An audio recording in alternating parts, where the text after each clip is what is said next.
At 6:42 on second shift, the production clock above the control room was bright enough to turn Grant Mercer's forehead red. He stopped Marisol Vega between lines 4 and 5, where both crews could see him. "Those breaks are time theft," he announced. A yellow disciplinary form was clipped to his board.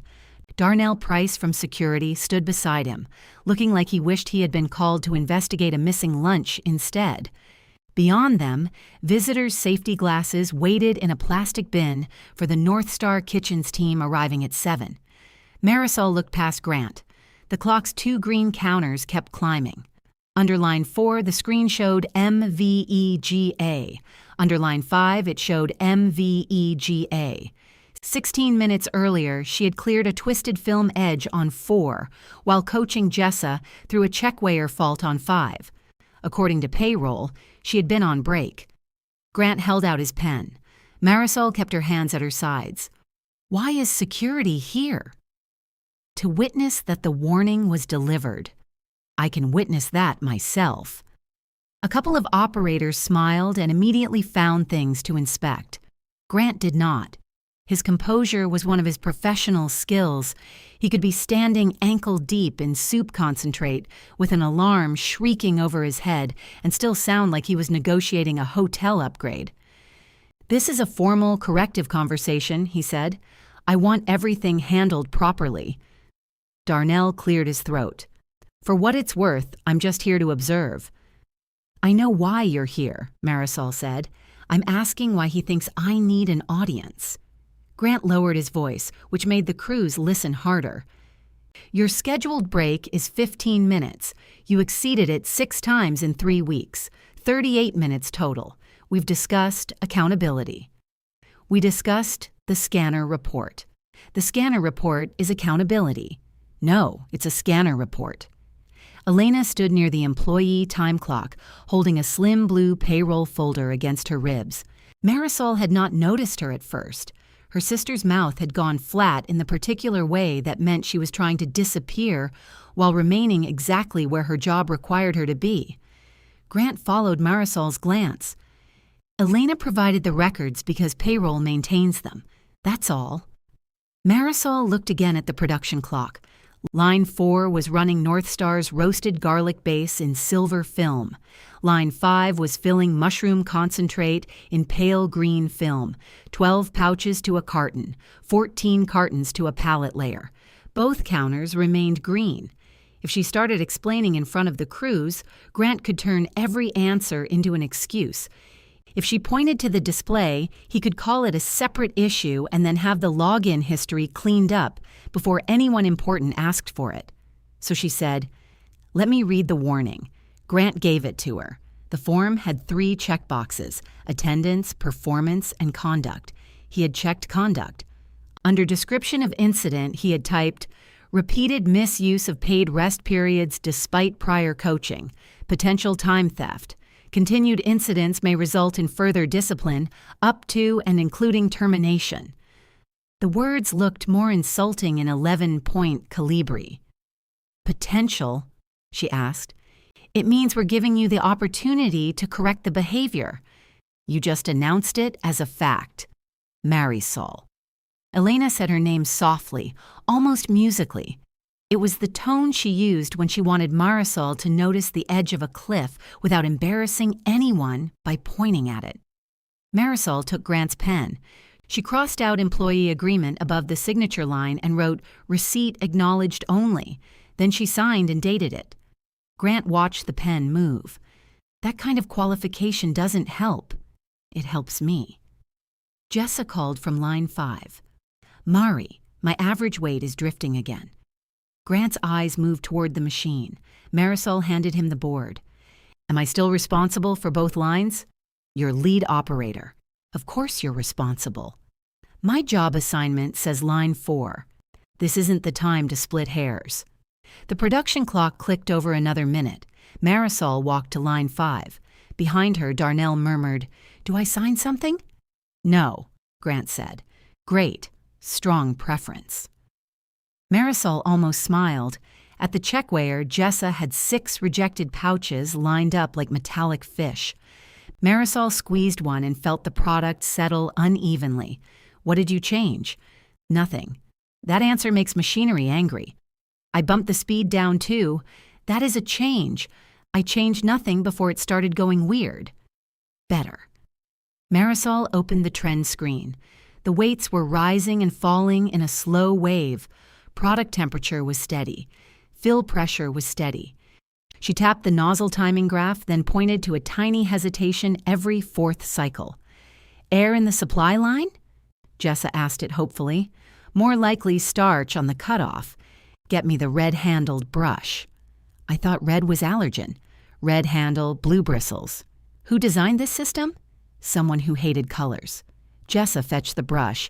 Marisol put on heat gloves, isolated the filler head, and removed a crescent of thickened mushroom concentrate from the cutoff. Less than 2 minutes later, the rejected weights tightened into range. Grant passed behind them on his way to meet the visitors. He did not look at Marisol. Elena followed him, then slowed just enough to set Marisol's copy of the warning on the stainless work table. Their fingers did not touch. You could have told me, Marisol said. Elena's gaze went to Jessa, who was suddenly fascinated by carton labels. I found out at 4:30. That gave you 2 hours. I was working. So was I. Elena tucked a strand of dark hair behind one ear. She and Marisol had the same hands, broad across the knuckles, though Elena kept her nails polished a pale pink that survived payroll better than it would have survived production. Come by Sunday, Elena said. We'll talk when everybody's calm. Everybody lives at your house? Don't start. You're the one inviting the whole payroll system to breakfast. Elena's expression flickered. I didn't flag you, the software did. Software doesn't accuse people in front of 2 crews. Grant could have handled that differently.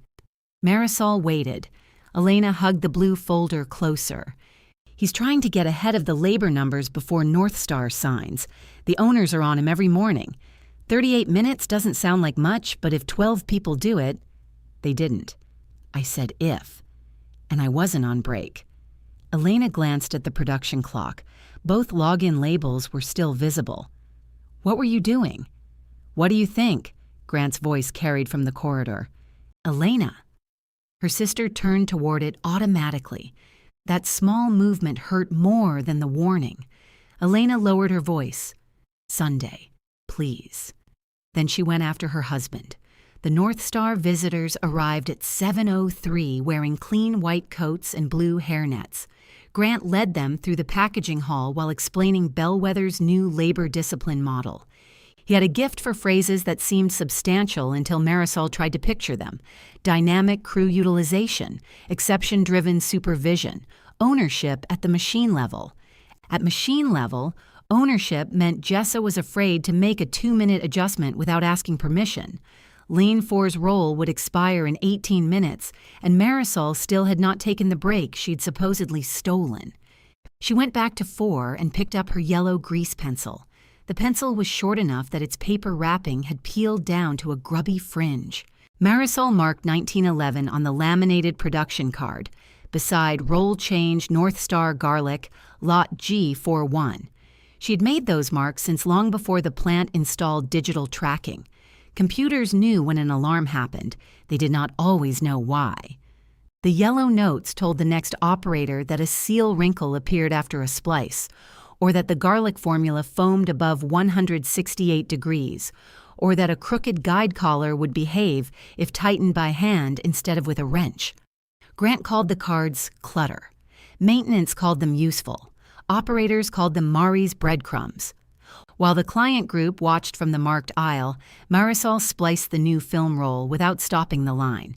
She matched the registration marks, laid the tape flat, and timed the cut so the dancer arm absorbed the transition. The silver web snapped forward. One pouch came through with a crooked print, then the seals centered again. The North Star woman at the front of the group checked her watch. Grant smiled. Our experienced operators can complete a flying splice with almost no disruption. Marisol wrote 1914 beside the completed change. The woman noticed. Is that duplicated electronically? The main events are, Grant said. What counts as a main event? That depends on the process impact. Marisol could feel Grant willing her not to answer. She capped the pencil and slipped it into the pocket below her name patch. The woman's gaze dropped to Marisol's badge.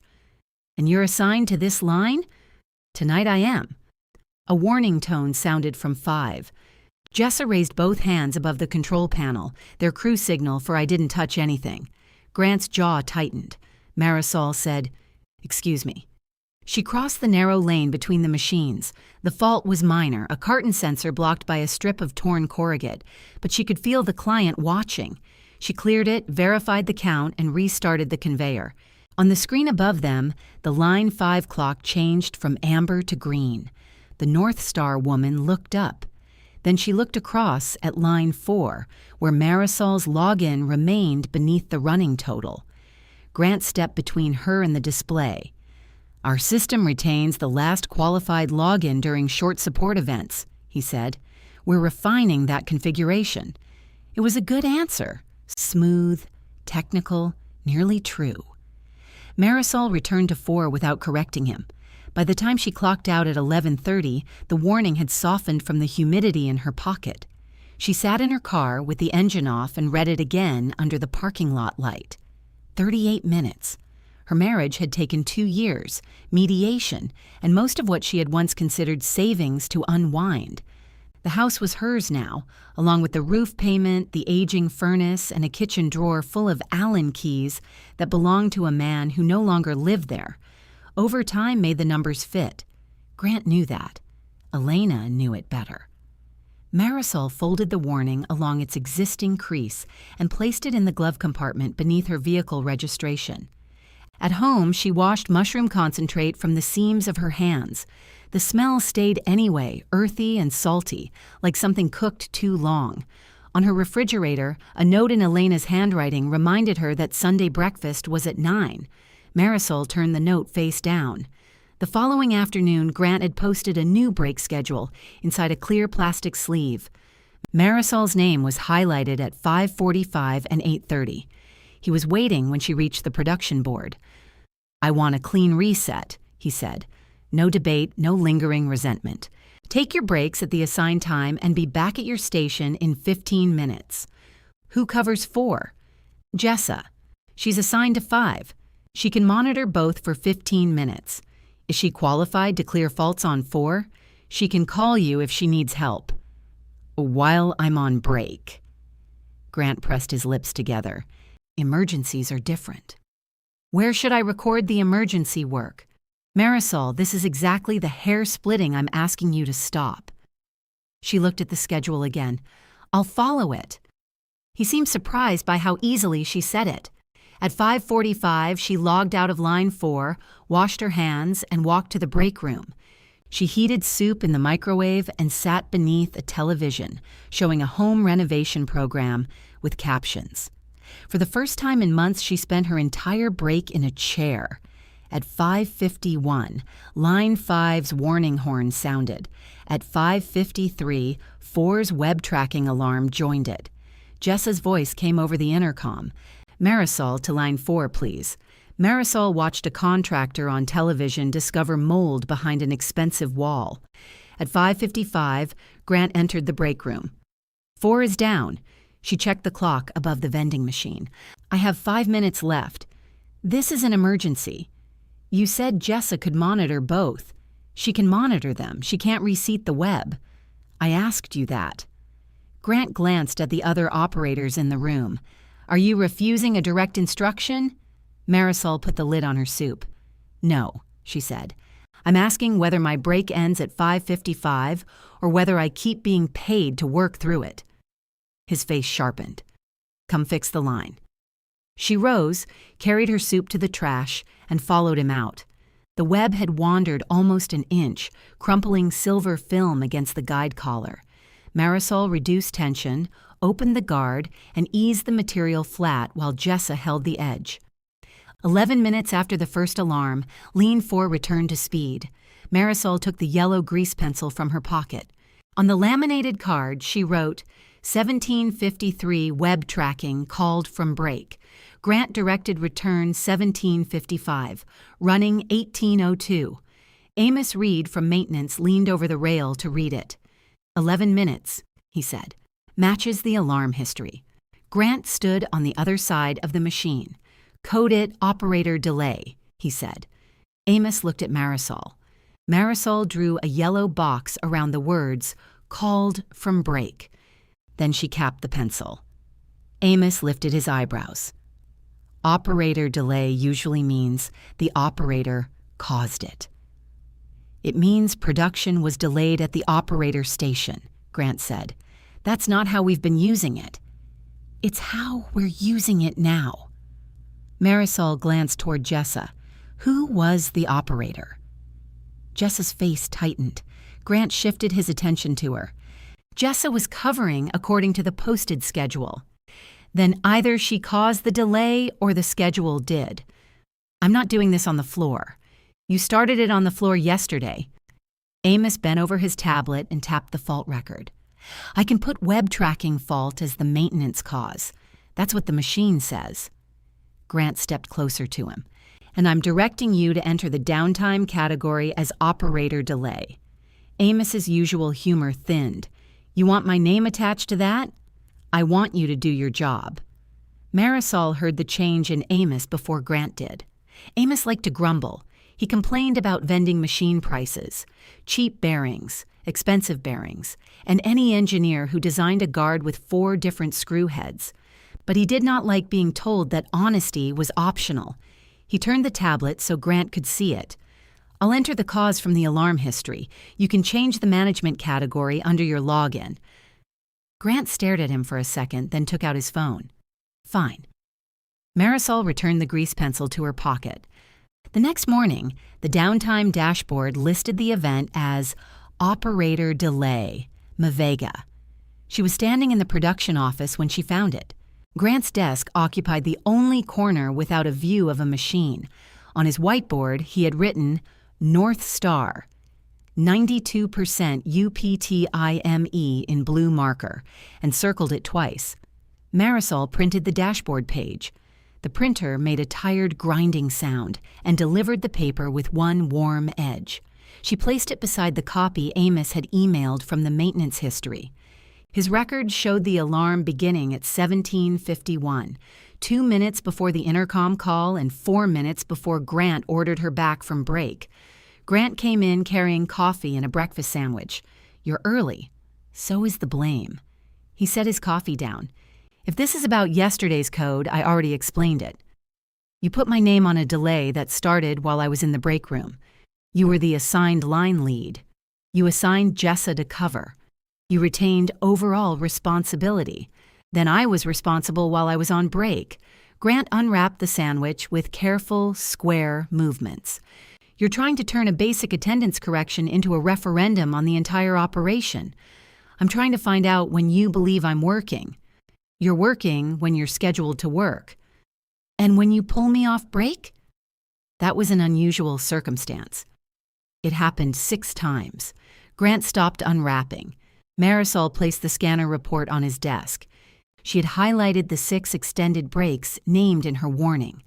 Beside each one, she had written the line she had entered and the fault or adjustment she had handled. This one was a seal temperature deviation on 4. This was a film break on 5. This was the tote change when Ray got concentrate on his face shield and went to wash up. This one, I covered both lines because you sent Jessa to rework. Grant read without touching the page. You reconstructed this after the fact. The machines didn't. The machine records don't determine paid time. They determine where I was. They show logins. People share terminals. My badge opened the control screen, which is one reason we need tighter access. Marisol let the silence sit there. Grant picked up his coffee. Leave those with me. I'll review them. I'll give you copies. His expression barely changed, but she saw him understand that she had kept the originals. Marisol, you and I want the same thing. She waited to hear what he thought that was. We want Bellwether stable. We want this contract. We want people employed 6 months from now. I want those things. Then stop treating every correction as an attack on your identity. She folded the maintenance page behind the scanner report. Stop writing my identity into false downtime codes. Grant's sandwich sat open between them, egg cooling against the paper. I'll review it, he said again. When Marisol reached Line 4 that afternoon, the laminated production card was gone. A clean metal clip remained bolted beside the control panel. Line 5's card was gone too. So were the cards on the other pouching machines. Jessa held up both hands. Wasn't me. Where are they? Grant came through with Leo from document control. Said handwritten production notes aren't authorized records. Marisol touched the empty clip. A smear of yellow wax remained along its lower edge. Did they replace them with anything? Jessa pointed to a stack of small white forms on the supervisor's station. Process exception tickets. 3 copies. You have to write the event number from the computer and get a supervisor's signature. For every adjustment? That's what Leo said. Marisol picked up one of the forms. There were boxes for department, line, event number, deviation class, responsible employee, corrective action, management review, and closure approval. The space for describing the problem was narrower than her thumb. She returned it to the stack. Where's the yellow pencil? Jessa asked. In my pocket. Good. I don't trust a workplace that takes away office supplies. Marisol logged into 4. Her badge beeped once, then the screen displayed access level insufficient. She tried again. Grant had removed her cross-line lead permissions. Her badge now worked only on line 4. Jessa tried hers on 5. It opened. What if you need me? Marisol asked. I scream with purpose. The first call came 40 minutes later. Jessa's cutoff nozzle began sticking again, the same slow weight wave Marisol had corrected during the client walkthrough. Marisol could diagnose it from the trend graph, but she could not open the maintenance screen or isolate the filler under her badge. Use mine, Jessa said. That gives him exactly what he said happens. What? People sharing terminals. Jessa looked toward the control room. He really thought this through. He thought through one part. They called Grant. He was in a scheduling meeting and sent Vic Hale, the shift supervisor, who had the right access but had never worked the mushroom formula. Vic stared at the graph, increased the fill pressure, and sent 4 consecutive pouches overweight. Marisol stood outside the yellow line painted around the station. Vic glanced at her. You want to say something? You increased pressure.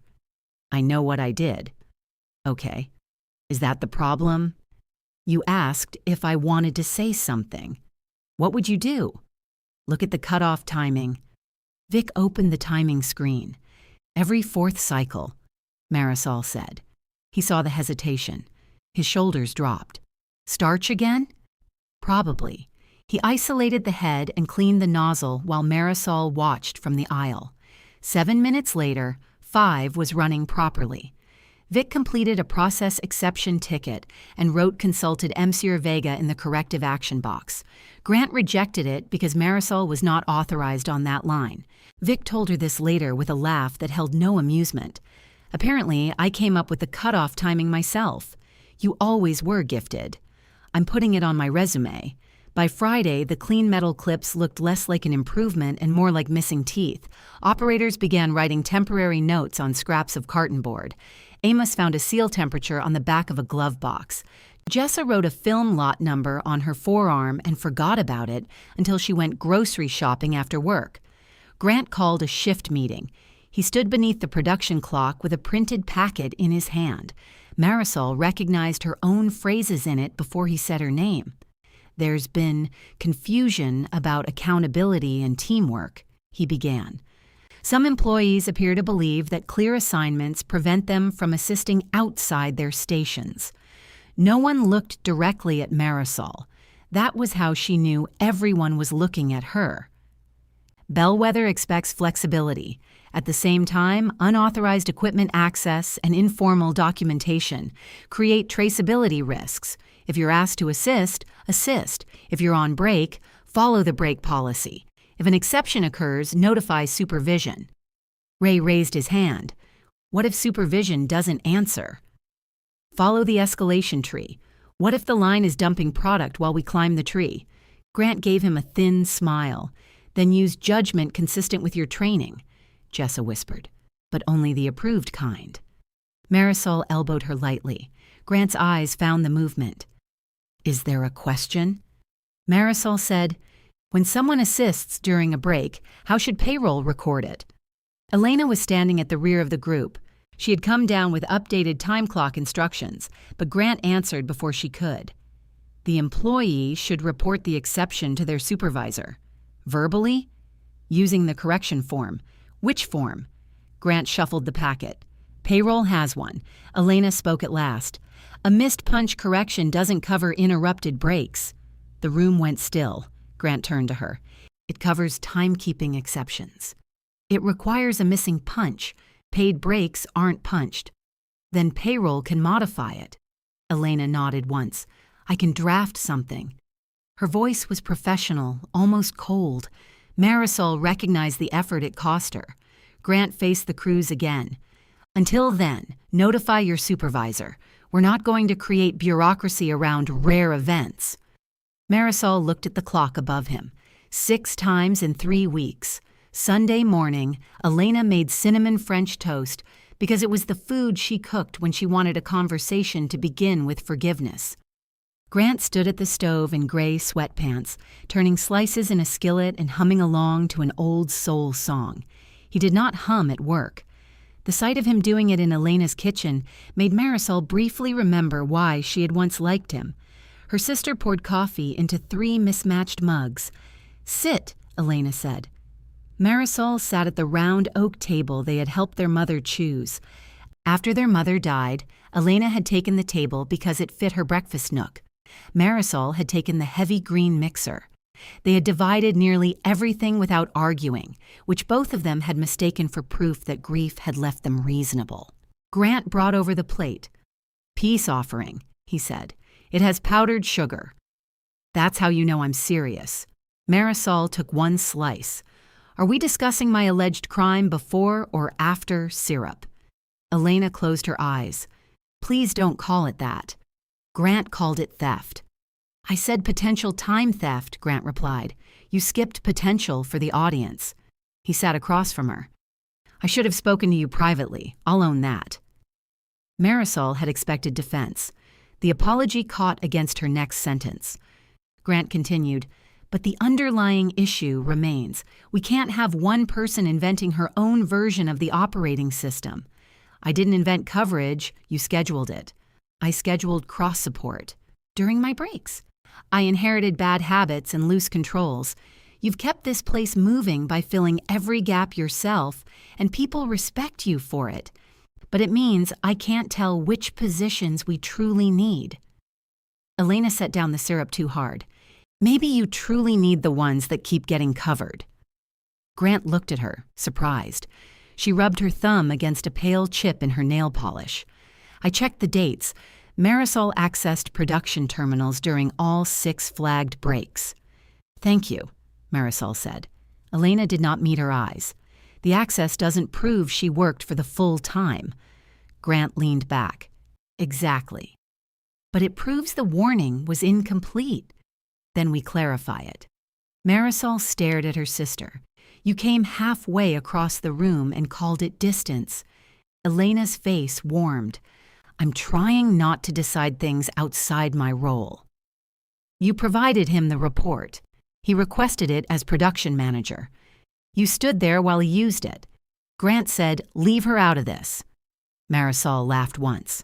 That would have been easier before you brought payroll to watch. The old refrigerator clicked on. Grant pushed his plate away. Elena helped you for 2 years, he said. Every hearing, every form, every ugly email from your ex. She left work early when you couldn't get off the bathroom floor. Maybe remember that before you act like she's chosen some stranger over you. Elena whispered, Grant. He looked immediately sorry, which did not put the words back. Marisol folded her napkin. You're right, she said. She helped me. That doesn't make 38 minutes hers to give you. She left before Elena could answer. On Monday, Marisol's name was removed from the overtime board. At the start of shift, Grant handed her a temporary assignment in sanitation verification. She would inspect pre-operational cleaning, review chemical concentrations, and sign equipment release forms on first shift for at least 2 weeks. "You said I create a traceability risk," she said. "Now I'm releasing equipment. You're qualified, but not trustworthy enough for cross-line access. This is about cooling things down." "For whom?" Grant placed the assignment on the desk between them. "You'll keep your base rate." She looked at the first shift hours. "I'll lose the differential." "It's temporary. And overtime. I can't promise overtime to anyone. You posted 12 hours with my name gone." His composure cracked just enough for weariness to show. "North Star moved its process audit up to Thursday. I need people focused. Can you do this assignment or not?" Marisol picked up the paper. "I can do it." Grant nodded. "Good." She reached the door before he said, "One more thing." Marisol turned. "Are your qualifications current on both North Star pouch formats?" The production clock glowed through the office window behind him. She folded the temporary assignment once, along its printed center line. "Yes," she said, "they are." Grant's question stayed with her through the first sanitation inspection. At 4:40 the next morning, Marisol climbed onto the Line 2 platform with a flashlight, a concentration meter, and a clipboard thick enough to stop a door. The packaging hall felt different before production. No film snapping through rollers, no checkweighers chirping, only ventilation fans, and the squeak of her shoes on damp concrete. A sanitation technician named Curtis waited below with his release sheet. "You planning to find something?" he asked. "I'm planning to look. Vic signs these from the floor."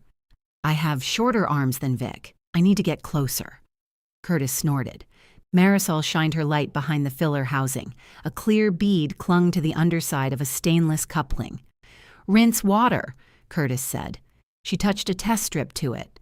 The strip turned purple. "Sanitizer." He stopped smiling. "Get your crew back," she said. "Rinse this section again. We'll miss startup. If caustic gets into breakfast gravy, everybody misses more than startup." Curtis radioed his crew. Marisol wrote the finding in the sanitation log, including the location, test strip lot, and time. There was plenty of room for details on that form. Sanitation records survived audits. When Priya Shah arrived, she found Marisol sitting on an overturned bucket outside the chemical cage, waiting for the second rinse. Priya carried 2 stainless travel mugs and handed one over. "Coffee," she said. "It may also remove calcium deposits." Marisol tasted it. "You should sell it to maintenance." Amos already rejected the contract. Priya was Bellwether's quality lead, a small, brisk woman who could read a lot code from 6 feet away and could make a supplier representative confess uncertainty by remaining silent. She looked at the purple strip clipped to Marisol's board. "Good catch. Curtis is calling me Inspector Vega. He called me the PH Pharaoh for 6 months." "That's better." "I know. I was offended when he stopped." Priya leaned against the wall. "Grant says this assignment is cross-training." "Did he?" "He also says North Star wants stronger pre-op controls. North Star's audit agenda has 3 lines about sanitation and 2 pages about production recovery." Marisol held the coffee beneath her nose. Priya continued, "He asked me whether yellow grease pencil is approved for use on quality retention materials." "What did you say?" "That depends where you put it." "And what did he mean?" "He wanted to know if your time marks could be considered official documentation." Marisol looked at her. "Can they?" The production cards were controlled reference aids. They weren't batch records. Grant called them unauthorized. Grant enjoys a clean noun. Priya took a drink. "I pulled the retention samples from the North Star walkthrough. Your marks match the computerized seal check times." "Why did you pull them?" "Because the client asked what counted as a main event, and I realized we had 4 definitions." The rinse crew returned with hoses. Curtis pointed at Marisol. She's going to crawl inside it. Only if you leave purple behind, Marisol said. Priya pushed away from the wall. Keep copies of anything with your name on it. Already do, I assumed. By Wednesday, Marisol's house had begun making financial noises. The refrigerator knocked whenever the compressor started. The bathroom faucet dripped with the patient rhythm of something pricing a repair. She sat at the kitchen table with her pay stub, a calculator, and the estimate for the furnace service she had postponed in spring. Without second shift differential or overtime, the numbers did not fit. Her phone lit with Elena's name, then went dark. A message appeared. I'm sorry about Sunday. A second followed. Grant shouldn't have said that. Marisol typed, he said what he knew. She erased it. Elena sent another. I shouldn't have stood there. Marisol left the phone face up while she entered the utility bill into the calculator. 5 minutes later, she wrote, Did you fix the 6 brake records? The typing bubble appeared, vanished, and returned. I'm reviewing what payroll can change without approved supervisor corrections. Marisol set the phone down. The refrigerator knocked twice. At work Thursday morning, Grant found her measuring sanitizer concentration at the Line 4 foam station. North Star will be here at 2, he said. I saw the visitor board. The ingredient tote for garlic is delayed in receiving. We may have to swap the sequence. That puts mushroom first on both lines. Yes, 5 is validated for mushroom. 4 needs the alternate nozzle set. We're installing it now. Who's running the setup? Vic. Marisol capped the test solution. Vic hasn't changed that nozzle set. He has the procedure. The procedure says torque to specification. The old collar binds before it reaches specification. Grant looked toward the line where Vic and Amos were bent over an open tool case. Can you check it? My assignment says sanitation verification. This is time sensitive. Then give me a production assignment. His eyes hardened. You know I can direct temporary support. Is it working time? Yes. On which line? Both, if necessary. Under which login? We created a generic relief profile. Marisol almost laughed. So now the machine won't show who did the work. The handoff record will. The handoff record says who assumed the line, not every person who touched it. Grant checked his watch. What do you want? It was the first useful question he had asked her.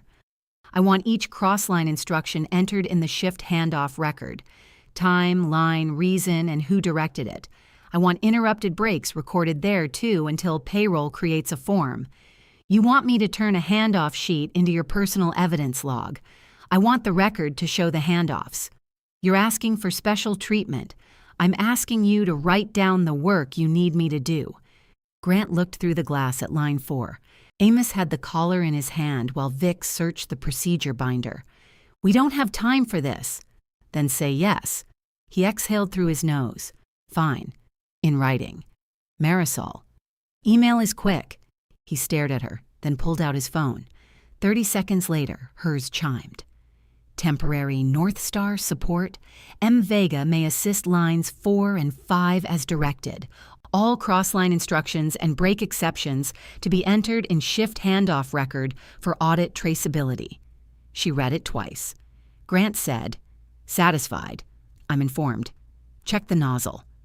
Vic gave her the torque wrench without comment. Marisol threaded the alternate collar until she felt the old bind point, backed it off, cleaned a thread that looked clean until a tiny curl of dried starch came free, and seated it properly. Amos watched her set the wrench. Procedure didn't mention that, Vic said. Machine's older than the procedure. Machine's older than Grant, Amos said. Less sensitive, though. Marisol ran the dry cycle check, signed the setup verification, and logged into the generic relief profile. Relief 1 appeared beneath line 4 on the production clock. Grant wrote her assignment in the shift handoff record. His handwriting was angular and unexpectedly small. At 1:20, receiving called to say the garlic tote had arrived with a damaged valve guard. It had to be inspected before release. Grant switched the entire opening run to mushroom concentrate. Line 5 was already warming mushroom product. Line 4 had the alternate nozzle set, but a different film width, which meant change parts, new registration settings, and a revised case count. The North Star audit team was 40 minutes away. "Can we make the window?" Grant asked. Marisol looked at the tote temperature, the film path, and the empty accumulation table. "If the product stays above 162 and the check weigher behaves." That sounded like a yes. It sounded like two conditions. Grant turned to Jessa. "Bring 5 up first. Marisol, get 4 through first piece approval." "Put it in the record." He did. Priya arrived with sample bags and a calibrated seal tester. "Quality is holding first release until I get 3 consecutive passing pouches." "You'll get them," Grant said. Priya looked at Marisol instead. "You'll get them," Marisol said, "after we adjust." The first pouch came out light. The second had a faint diagonal wrinkle near the upper seal. The third landed squarely on the conveyor, then tipped as the belt accelerated. Grant checked the wall clock. Marisol reduced the jaw speed by a fraction and increased dwell time. Again. The next 3 pouches passed weight. Priya took them to the testing bench, peeled one seal slowly, and examined the separation. "Channel at the left corner." Grant leaned close. "How significant?" "Significant enough that I said it." Marisol inspected the seal face. The wrinkle began where the narrower film met a guide finger installed for the garlic format. Guide finger is dragging. Amos reached for a wrench. "By hand," Marisol said. He grinned. Marie's breadcrumbs. Grant heard him. "Just fix it." They reset the guide. The next samples passed. Priya wrote the release time on 3 retention bags. Marisol took out her yellow grease pencil and marked each pouch at the seal edge. 1347, 1349, 1351. Grant saw her. "Those marks approved?" Priya sealed the bags. "They are now part of my sample identification." He looked ready to argue, then the visitor door opened in the corridor. The North Star group was early. Line 5's horns sounded. Jessa checked the weight trend. "It's doing the wave again." Marisol crossed over and held her badge to the terminal. Relief 1 replaced Jessa's name beneath Line 5. The green production counter continued moving. "Cut-off timing?" Jessa asked. Marisol opened the graph. No hesitation. The fill pressure dropped, recovered, then dropped again. "Supply line," she said. "Check the tote outlet." Ray crouched behind the barrier and found product pulsing through the hose. "Air pocket." "Slow the filler." "Purge at the head." Grant entered the handoff at 1358. The North Star visitors were fitting hairnets in the corridor. Through the glass, Marisol recognized the operations director from the earlier walkthrough. Line 4 alarmed. Vic called, "Seal temperature falling." Marisol looked from 5's pulsing supply line to 4's heat zone display. Amos, heater bank on 4. Jessa, hold this at 60 cycles and watch average weight. Ray, purge until the hose stops jumping. Grant said, "Can you keep both running?" "If Amos finds the temperature loss." "If he doesn't?" 4 stops before it makes bad seals. His jaw flexed. "Do what you need to do." "Record it." He wrote in the handoff book while she returned to 4. Amos had the electrical cabinet open. Loose thermocouple lead. Reading dropped before actual jaw temperature.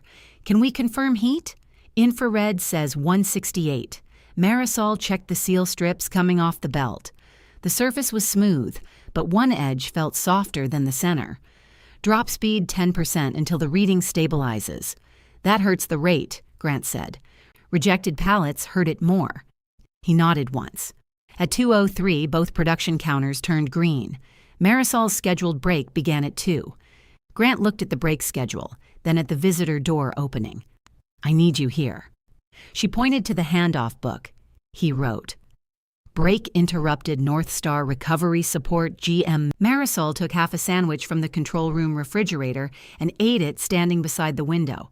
On 4, Amos tightened the thermocouple lead and watched temperature stabilize.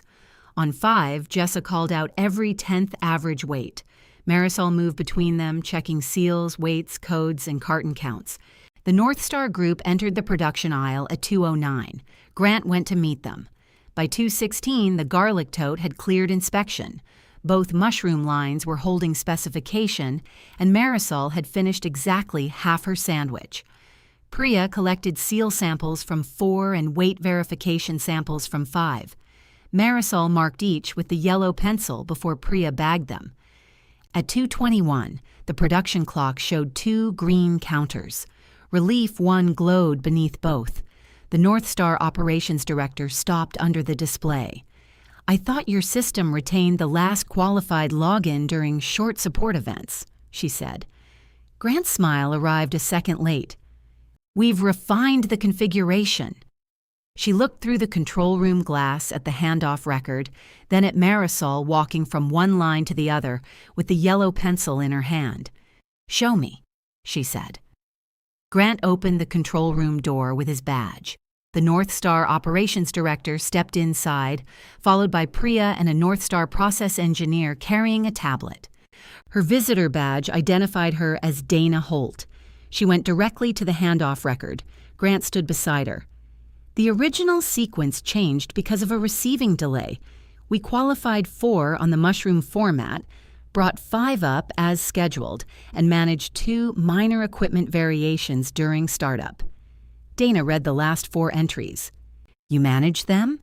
Our team managed them." "Who wrote this?" "I did. And Relief 1? A temporary cross-line profile." "Who was using it?" Grant looked through the glass. Marisol stood at line 5, watching Jessa place a verification pouch on the scale. On line 4, Vic raised a thumb when the seal temperature settled. "Marisol Vega," Grant said. "The operator I spoke to last time." "Yes." Dana turned to Priya. "Bring me the release samples from both lines." Grant glanced toward the production aisle. "We're in the middle of active production. We can go through documentation in the conference room. I'd rather see it where it happened." Priya returned with 6 clear retention bags. Each contained a pouch, a quality label, and the yellow time mark Marisol had placed near the seal. Dana arranged them by time on the control room counter. 13, 47, 49, 51. "Those are 4? "Yes," Priya said. "And these later ones?" "Samples taken during the recovery period, 4 and 5. "Who marked them?" "Marisol." Dana tapped the handoff record. "Her assignment to 4 began at 13:32. Her assignment to 5 began at 13:58. Her break was interrupted at 1400. Grant said, "Correct." So she was running both lines during her scheduled break. She was supporting them. Was she paid? It's a paid break. Dana looked at him. "That's not what I asked." Marisol entered to return the generic relief badge card. She stopped when she saw the samples spread across the counter. Dana held out a hand.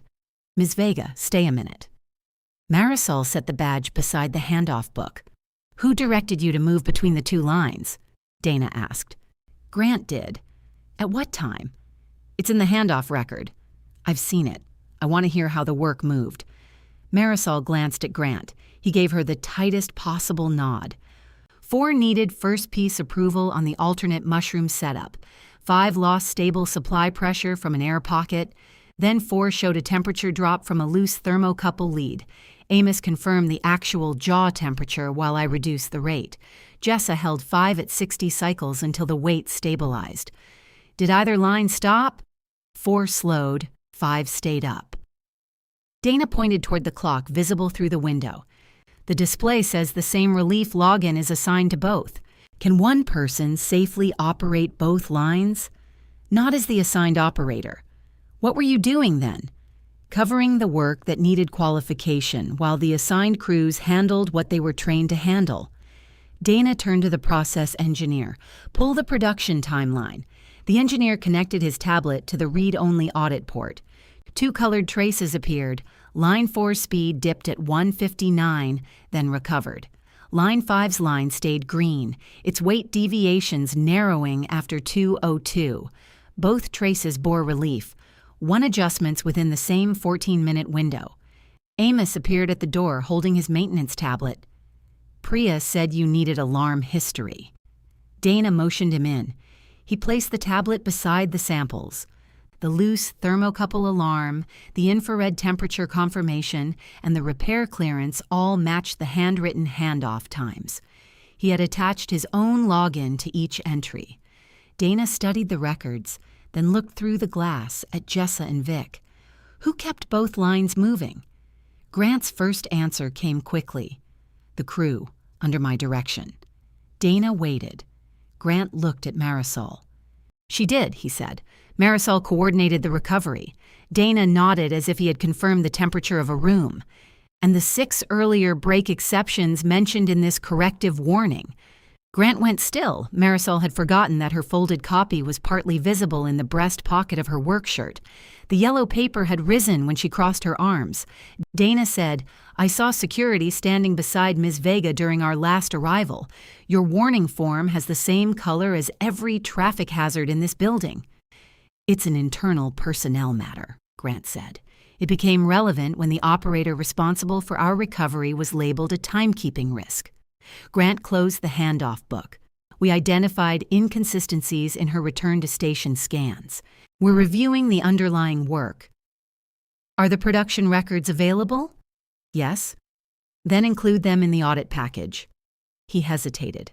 Those records weren't part of your requested scope. They are now. Grant's face remained composed, but Marisol saw the muscle jump beside his right eye. Dana gathered the retention bags into 2 neat rows. North Star needs 3 conditions before I recommend final approval. Formal, qualified relief coverage for paired lines, named operator traceability during every intervention, and a recovery procedure built from what happened here today, with Ms. Vega participating in its development. Our procedures are approved through internal management, Grant said. I'm describing what we need as a customer. We can meet those conditions. I believe your plant can. Dana's tone held neither threat nor comfort. She returned the samples to Priya and asked to see the ingredient receiving area. Grant led the visitors out. Before Dana followed, she looked once more at the production clock. Both lines were still green. Marisol worked until the end of shift. Grant did not speak to her again that afternoon. He called her into the production office the following morning. Elena sat in one chair with the blue payroll folder on her lap. The plant's human resources manager, Naomi Park, sat in the other. Grant remained standing. Naomi gestured toward the empty chair. Marisol were reviewing concerns about timekeeping, documentation, and compliance with supervisory direction. While we do that, you're being placed off schedule for 3 shifts. With pay? Marisol asked. Naomi's pause answered first. The shifts will be unpaid pending the review outcome. Based on what? Grant placed copies of the yellow-marked production cards on the desk. Marisol stared at them.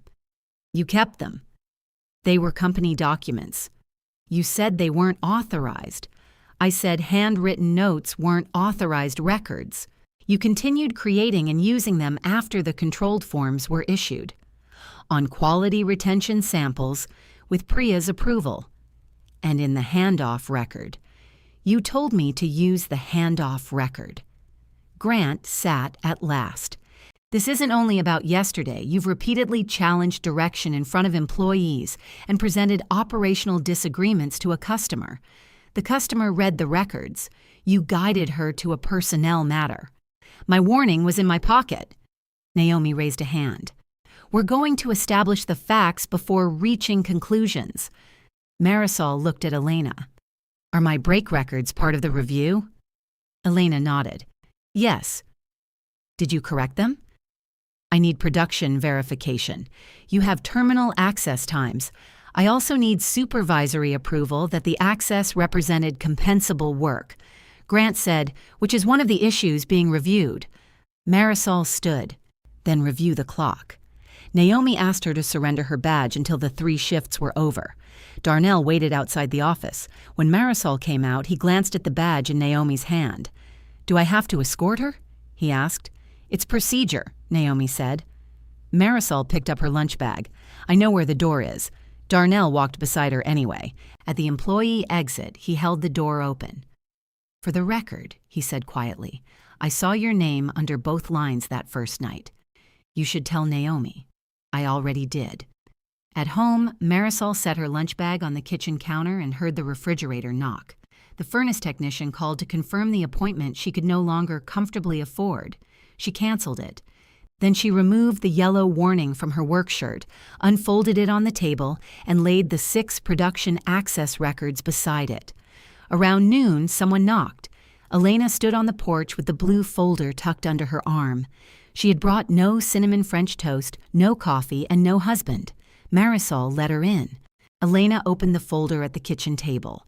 Inside were 6 timekeeping reports, 6 terminal histories, and 3 payroll change requests bearing Grant's electronic approval. The production codes were changed after the shifts closed, Elena said. To what? Break overrun and operator delay. They were line support when they closed. 4 of them were. 2 were maintenance assist. Who changed them?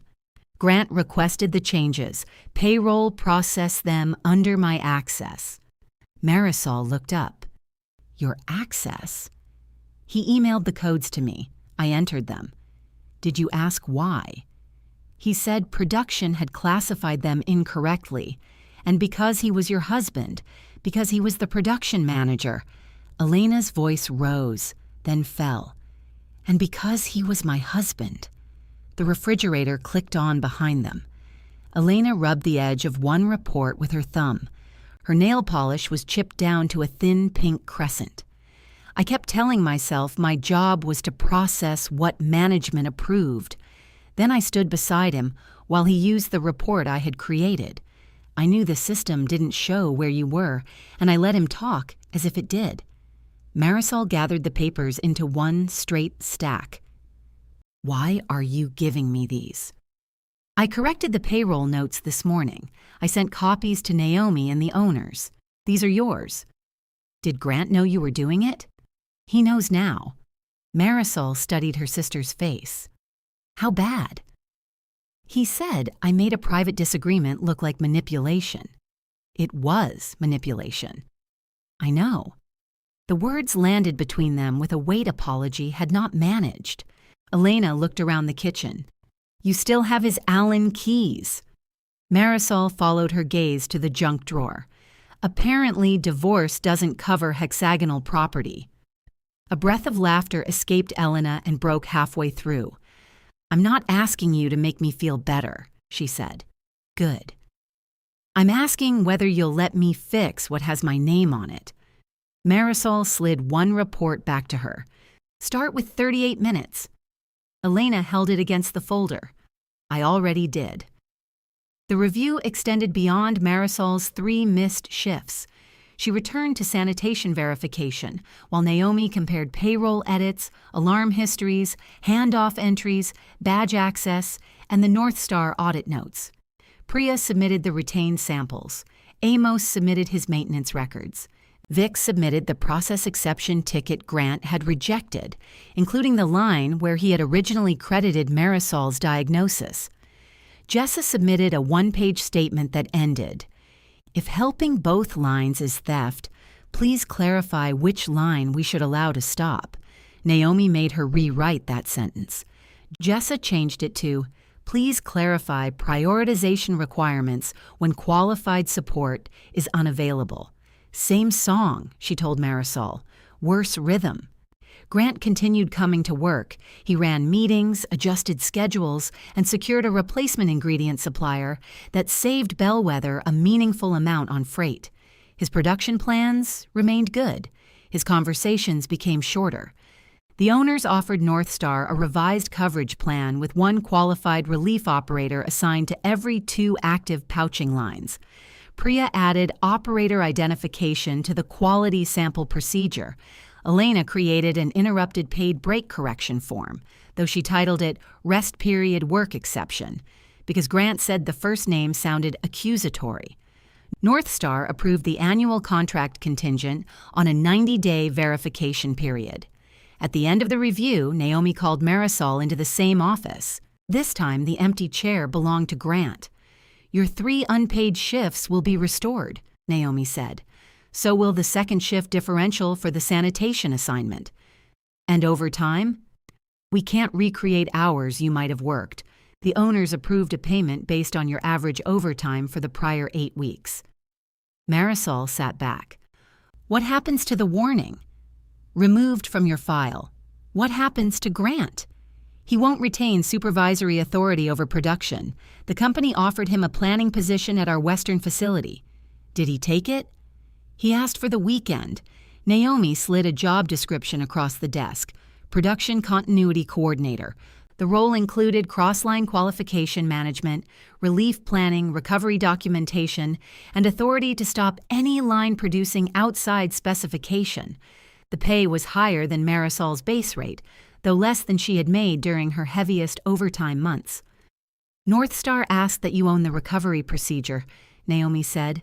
The owners agreed that the role needs to exist beyond one customer. Marisol read the authority section twice. Who covers me when I'm on break? Naomi smiled despite herself. The relief matrix does. I want that in the job description. It's a matrix, Marisol. I know what it is. Naomi took back the paper and wrote a note in the margin. Grant accepted the Western planning role. On his last afternoon at Bellwether, he found Marisol replacing the empty metal clips beside lines 4 and 5. The new laminated cards carried document control numbers, revision dates, and a wide blank field labeled Operator Observations. Priya had approved yellow grease pencil for temporary entries, provided each was transferred to the electronic shift record before closeout. Grant ran a finger along the edge of one card. You got your breadcrumbs back. They belong to the lines. He nodded.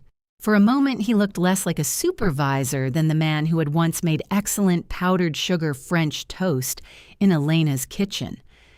I did improve this place, he said. You did. You could have said that sooner. You could have asked. He looked toward the production clock. I thought if I could prove we needed fewer people, the owners would stop looking at our plant as the expensive one. You proved people were doing more work than you counted. His mouth tightened, then relaxed. Elena and I are figuring things out. Marisol slid the new card under the metal clip. That sounds like work. It is. He left without offering his hand. The 90-day verification ended on a warm evening when both mushroom and garlic formulas were scheduled again. Jessa ran 5. Vic ran 4. A newly qualified relief operator named Tasha stood between them, checking the rotation sheet. At 5:45, Tasha relieved Vic. His name disappeared beneath line 4 and hers appeared. At 6, another qualified operator relieved Jessa. Marisol clipped fresh cards beside both controls and marked the start of the run with one short yellow line. Above the control room, the production clock turned green. Elena appeared at the aisle entrance holding 2 coffees. She lifted one toward Marisol. Break room. Marisol checked the relief matrix. Both lines were covered. She capped the yellow pencil, left it beside the production card, and walked away while the clock kept running.